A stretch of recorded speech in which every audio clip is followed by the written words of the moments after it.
Friends, today we will learn articles. Articles are very small words. They come before a noun. मित्रांनो, आज आपण articles शिकणार आहोत. Articles फार इम्पॉर्टंट आहेत.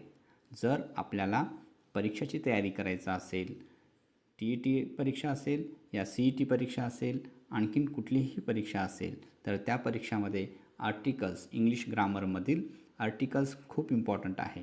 आर्टिकल हे फक्त परीक्षेच्या दृष्टिकोनातून नाही, तर बोलण्यासाठी आणि त्याचबरोबर लिखाण करण्यासाठी आर्टिकल्सचा खूप उपयोग होतो.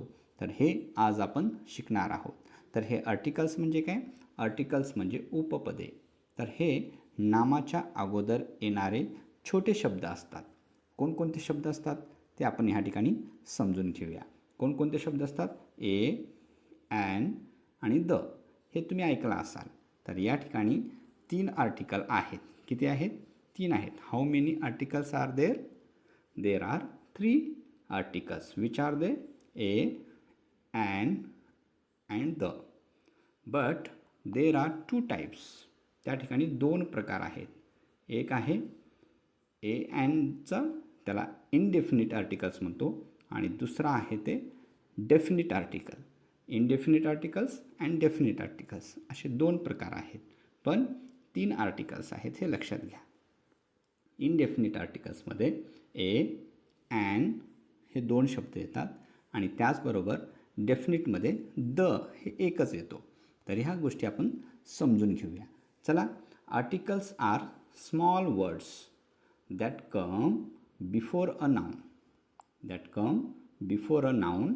They help us know which noun we are talking about. आपण कोणत्या नामाविषयी आणि त्या नामाच्या अगोदर वापरला जाणारा शब्द असतो. तर चला. तर या ठिकाणी ए हे कुठे वापरतात, ॲन कुठे वापरतात आणि द हे कुठे वापरतात हे आपण समजून घेऊया. तर we use a before a noun that starts with a consonants. बघा, आपल्याला माहिती असायला पाहिजे की आपण अल्फाबेटमध्ये, इंग्लिश अल्फाबेटमध्ये आपण शिकलो आहे. काय शिकलो आहे? की कॉन्सोनंट अँड व्हावेल्स. कॉन्सोनंट्स म्हणजे व्यंजने आणि व्हावेल्स म्हणजे स्वर आणि व्यंजने. हे जर माहिती असतील तर तुम्हाला हे आर्टिकल खूप इझी समजून येणार आहे. तर चला लक्षात घेऊया आपण. तर व्हावेल्स कोणते आहे सांगा पाहू. लेटर्समध्ये A to Z मध्ये ए, ई, आय, ओ, यू हे 5 काय आहेत? व्हावेल्स आहेत. जर ह्या व्हावेल्सचा साऊंड जर येत असेल तर त्यावेळेला ॲन वापरायचा आहे. काय वापरायचं आहे? ॲन वापरायचं आहे. जर कॉन्सोनंट्सचा वापर होत असेल तर त्या शब्दामध्ये जर उच्चार होत असेल, कॉन्सोनंट्स म्हणजेच व्यंजने, तर व्यंजनांचा उच्चार होत असेल तर येचा वापर करू शकता. पण हे दोन्ही सिंग्युलर असायला पाहिजेत. सिंग्युलर जर शब्द असेल तर त्याच्या अगोदर ए किंवा ॲन वापरू शकता. ए किंवा ॲन म्हणजेच 1.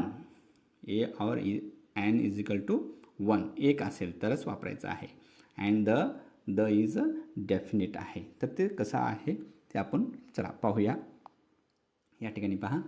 आता आपल्याला माहीत झालं, कॉन्सोनंट साऊंड असेल आणि कॉन्सोनंट्स लेटरने सुरुवात होणारा शब्द असेल तर त्यावेळेला आपण याचा वापर करतो. तर फॉर एक्झाम्पलमध्ये धिस इज अ बुक. काय दिलेलं आहे? बुक दिलं आहे. हे नाऊन आहे बुक, आणि ह्या बुकचं सुरुवात बी म्हणजेच ब साऊंड चालू झालेला आहे. ब न सुरुवात झालेला आहे, म्हणून त्याच्या अगोदर आपण काय वापरलेला आहे? ए वापरलेला आहे. तशाच पद्धतीने या ठिकाणी पहा, ॲनचा वापर पाहूया. And we use an before a noun. हे सुद्धा नामाच्या अगोदरच वापरला जातो. That starts with a vowels. व्हावल्सने सुरुवात होतो आहे. कोणकोणते व्हावल्स आहेत? A, E, I, O, U. यांनी जर सुरुवात झाला असेल तर त्या ठिकाणी आपण ॲनचा वापर करतो. तर या ठिकाणी लक्षात घ्या, धिस इज ॲन एलिफंट. या ठिकाणी ॲन का वापरलेला आहे? एलिफंट ह्या शब्दाची सुरुवात, या नामाची सुरुवात ई न सुरुवात झालेला आहे. ई हे व्हावेल्स आहे, स्वर आहे, म्हणून याच्याऐवजी याच्या अगोदर ॲन वापरलेलं आहे. हे लक्षात घ्या. चला, अशाच प्रकारे दचा वापर कसा होतो?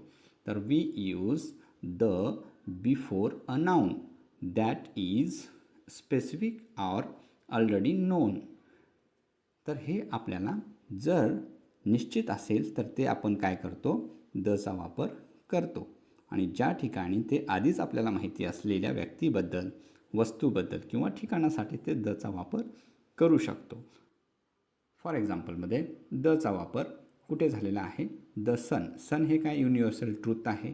जर एकच जर आपल्याला निश्चित असेल आणि त्याचबरोबर आपल्याला माहीत असेल तर त्यावेळेला दचा वापर करतो. The sun gives us light. आपल्याला सूर्य प्रकाश देतो हे माहिती आहे, त्याकरिता दचा वापर केला जातो. हे युनिव्हर्सल ट्रूथ आहे. त्याच पद्धतीने मोर एक्झाम्पल्स पहा. आणखीन काही एक्झाम्पल्स या ठिकाणी दिलेले आहेत ते आर्टिकलचा वापर करून. या ठिकाणी एक कॅट आहे, तर आय सी अ कॅट. काय वापरलेला आहे आर्टिकल, एचा वापर केलेला आहे. I see a cat. Next सेंटेन्समध्ये पहा, she has an umbrella. She has an umbrella. अम्ब्रेलाच्या अगोदर काय आलेलं आहे, ॲन आलेला आहे. तशाच पद्धतीने the moon is bright. The moon is bright. Moon हे एकच आहे, तर अशा वेळेला निश्चित आहे, तर अशा वेळेला दचा वापर करतो. The moon is bright. He is a doctor. तो एक डॉक्टर आहे. He is a doctor. तो एक डॉक्टर आहे, याचा वापर केलेला आहे.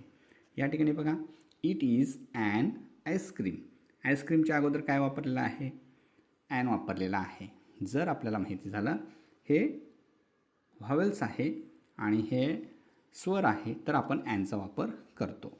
नेक्स्ट बघा, the dog is in the garden. The dog is in the garden. कुठे आहे डॉग, निश्चित आहे, तो गार्डनमध्येच आहे, त्यावेळेला आपण दचा वापर करतो.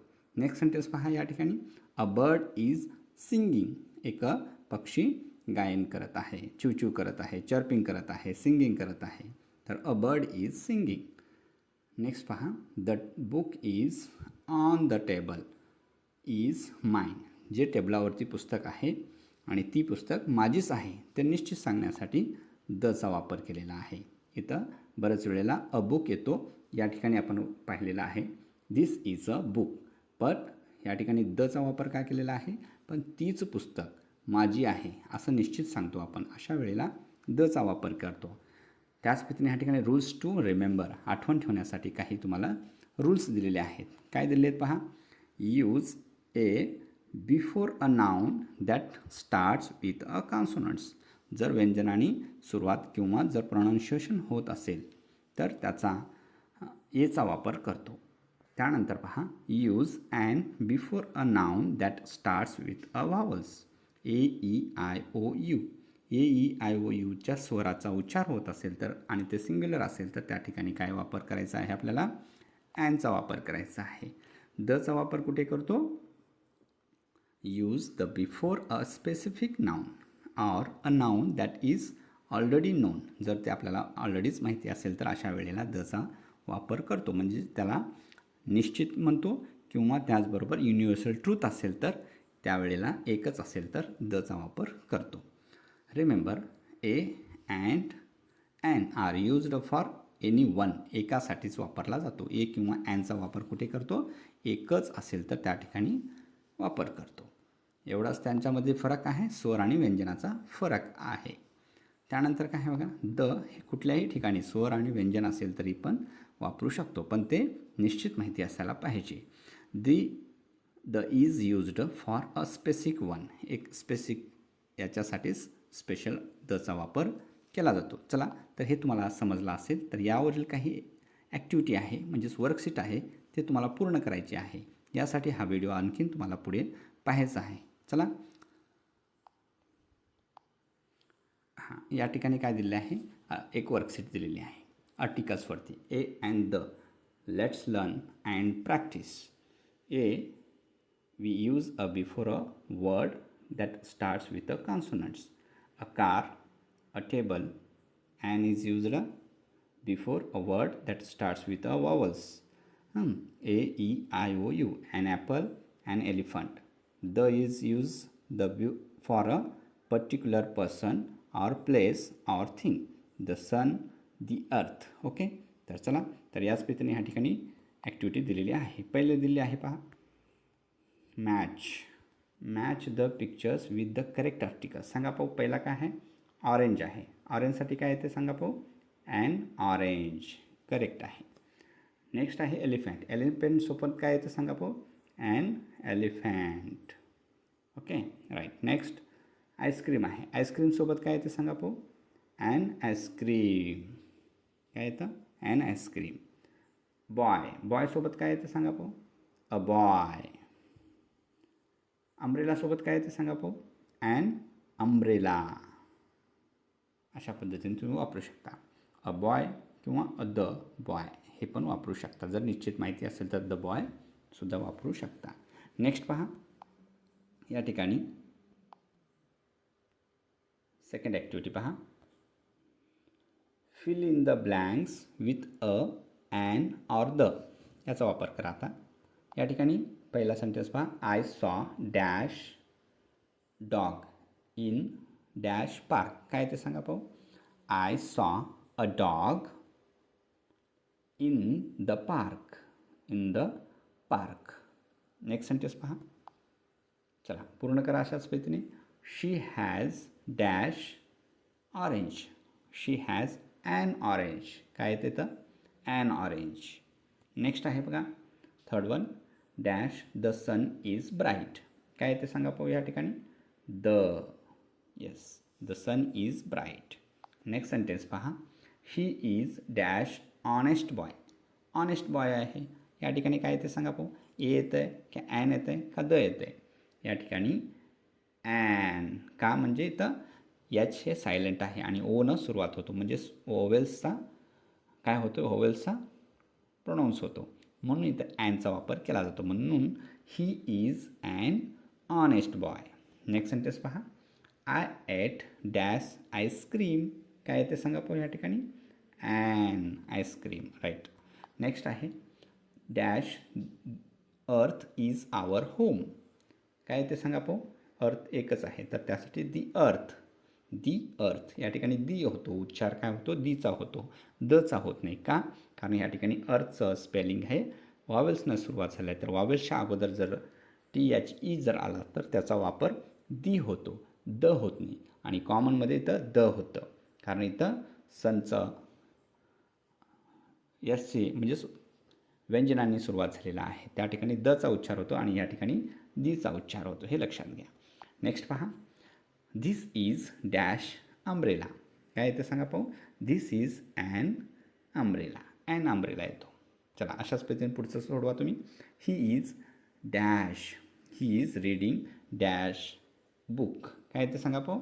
ही is reading a book. Okay good. Next activity काय आहे पहा. या ठिकाणी थर्ड वन. या ठिकाणी पहा. Circle the correct article. Circle करा. काय येते सांगा पाहू. This is dash house. यापैकी कोणते येते सांगा पाहू. तर या ठिकाणी धिस इज अ हाऊस. एक हाऊस येतो. सर्कल करा. नेक्स्ट सेकंड पहा. काय आहे apple. I have dash apple. यामध्ये सांगा बरं कुठलं येतं. I have an apple. Third one पहा. She is reading dash book. काय येतं सांगा पाहू. A book. एला राऊंड करा. नेक्स्ट वन आहे we went to dash sea. काय येतं सांगा पाहू. या ठिकाणी the. We went to the sea. Yes. Next पहा. Dash teacher is kind. Teacher is kind. तर कोणती टीचर काइंड आहे. दयाळू कोणती आहे. त्यामुळे त्या ठिकाणी दचा वापर होतो. The teacher is kind. तर तीच शिक्षक किंवा शिक्षिका दयाळू आहे असं आपण सांगतो. त्यावेळेला दचा वापर करायचा आहे. नेक्स्ट फोर्थ ॲक्टिव्हिटी पहा. या ठिकाणी fourth activity. Put the words in the correct order. सांगा पाहू. आता करेक्ट ऑर्डरमध्ये करायचं आहे. म्हणजे काय येते ह्या ठिकाणी एग आहे म्हणजे धिस इज फर्स्ट येणार then an egg. This is an egg. अशा प्रकारे तुम्हाला वाक्य बनवायचं आहे. नेक्स्ट पहा. इथं काय आहे द मून आहे. काय येणार फर्स्ट.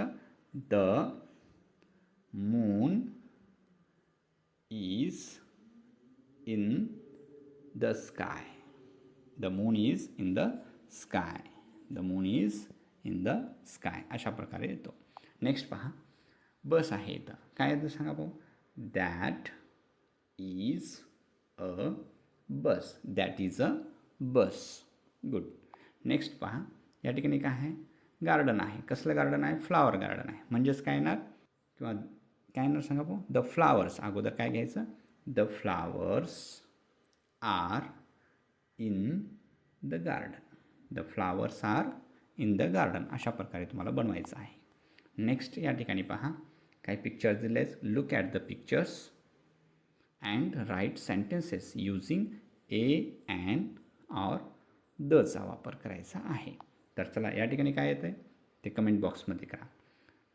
या ठिकाणी हे तुम्हाला सोडवायचे आहेत आणि कमेंट बॉक्समध्ये करायचे आहे. येस. ओके. तर हा व्हिडिओ तुम्हाला आवडला असेल आणि आर्टिकल्स खरोखरच तुम्हाला समजला असेल, यासाठी या व्हिडिओला लाईक करा, शेअर करा आणि नवीन असाल तर ह्या चॅनलला सबस्क्राईब करा. तर थँक्यू फॉर वॉचिंग.